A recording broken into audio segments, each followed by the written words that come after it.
We all know that we behave differently depending upon the circumstances in which we find ourselves. We behave in a certain way out with the lads on a Friday night or on a girls' night out. We behave differently in the boardroom, at the parent-teacher meeting, out on the golf course, at home with the family. We wear different masks for different occasions, and it begs the question, which is the real me, or for that matter, which is the real you?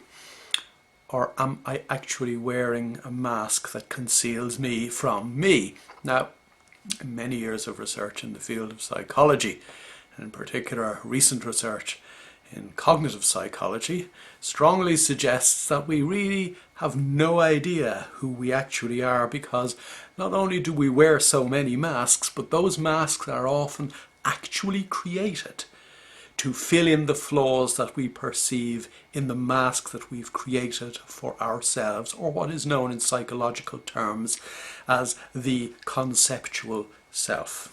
The word conceptual, of course, says it all. It is something we conceive. It is something we perceive. It is something that has little or nothing to do with reality. Now, it actually doesn't matter whether you have a glowingly positive conceptual self or a dreadfully negative conceptual self.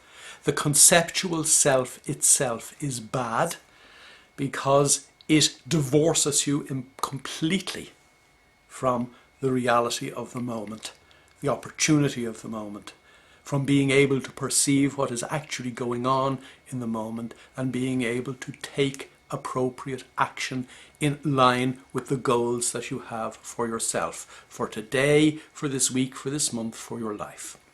In other words, the conceptual self is a barrier. You simply cannot see what's in front of your very eyes because you are consumed by this ongoing belief system that you have inside you that filters everything outside you. Now, you and I are never going to drop all our masks. I don't think it's probably possible. It probably isn't desirable. But we do need to acquaint ourselves with reality. We may get close to the reality of who we are or who we could potentially be.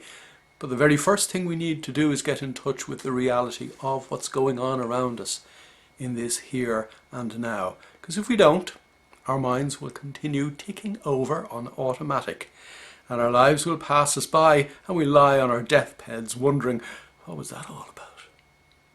So it's up to you. You may not drop your conceptual self entirely, but you certainly need to get over yourself. Start paying attention to the here and now, and stop immersing yourself behind so many masks that you don't know whether you're coming or going.